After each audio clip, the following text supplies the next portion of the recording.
तो देख लो बांग्लादेश में क्या हालात बन गए हैं हिंदुओं पर, सनातन को मानने वाले लोगों पर कितना बड़ा कुठाराघात हो रहा है। हम आप न्यूज के माध्यम से, विविध चैनलों के माध्यम से देख रहे हैं कितना अत्याचार हो रहा है साहब समाज में। अभी भी हम लोगों के पास समय है, मौका है,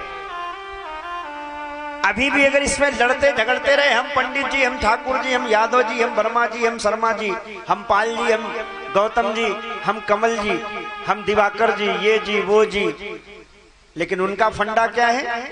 उनका फंडा ये नहीं कि तुम पंडित जी हो इसलिए तुम्हें गोली मार रहे हैं, तुम दिवाकर जी हो, तुम गौतम जी हो इसलिए हम तुम्हें नहीं मारेंगे ना। वो तो बस एक ही पूछते हैं कि हिंदू हो, और पूछते क्या है साहब, ऐसे भी वीडियो देखने को आए कि कितनी कट्टरता के साथ उन लोगों ने चेक किया कि वास्तविक हिंदू है कि मुसलमान है, चेक करने के बाद उसे मारा। क्या नहीं हो रहा? बहन बेटियों की अस्मिता लूटी जा रही है।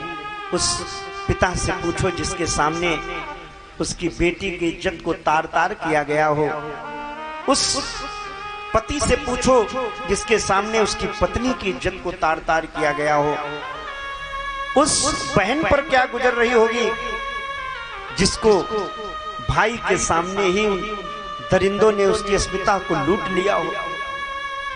ये केवल एक बार की बात नहीं, 1947 में जब विभाजन हुआ तब भारत और पाकिस्तान में रहने वाले जो हिंदू थे उनके साथ भी ऐसा हुआ, अफगानिस्तान में हुआ।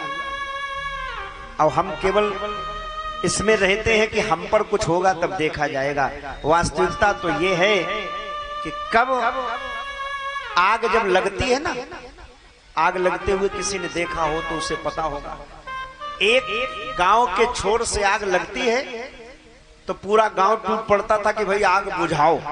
अब कोई उसमें कहने लगे जब हमारी तरफ आएगी तब देखा जाएगा, तब तक आप बुझाने की स्थिति में ही नहीं होगे क्योंकि विकराल रूप ले लिया होगा उससे।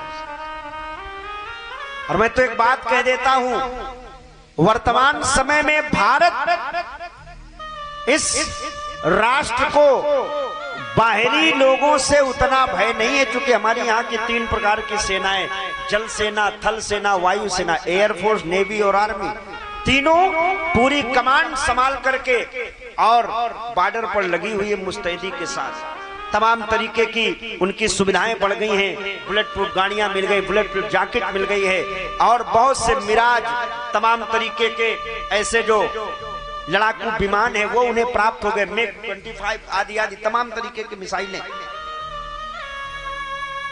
लेकिन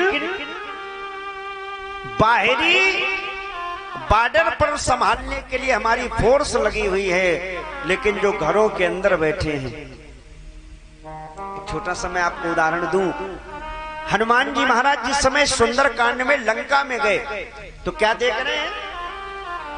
मंदिर मंदिर प्रतिकर शोधा, देखे जहां तहां अगणित जोधा, गयौ दशानन मंदिर माही, अति विचित्र कही जात सोनाही। हनुमान जी महाराज जिस समय लंका में भ्रमण कर रहे थे तो गोस्वामी तुलसीदास जी कहते मंदिर मंदिर प्रतिकर शोधा। हनुमान जी ने क्या देखा कि प्रत्येक मंदिर में अति विचित्रता है। क्या है? किसी ने कहा अरे लंका निश्चर निकर निवासा, लंका में तो निशाचरों का राज्य है, वहां मंदिर कैसे दिख रहे हैं हनुमान जी को? एक बड़ी अच्छी बात मुझे लगती है, मैं जरूर सुनाता हूं, जहां इस तरीके के और वर्तमान में ज्वलंत मुद्दा चल रहा है कि हनुमान जी लंका में बने तो भवन है, लेकिन भवन नहीं, वो गुम्मतें बनी हुई हैं गोल मंदिर की आकृति की। और उन मंदिरों के अंदर क्या चल रहा है?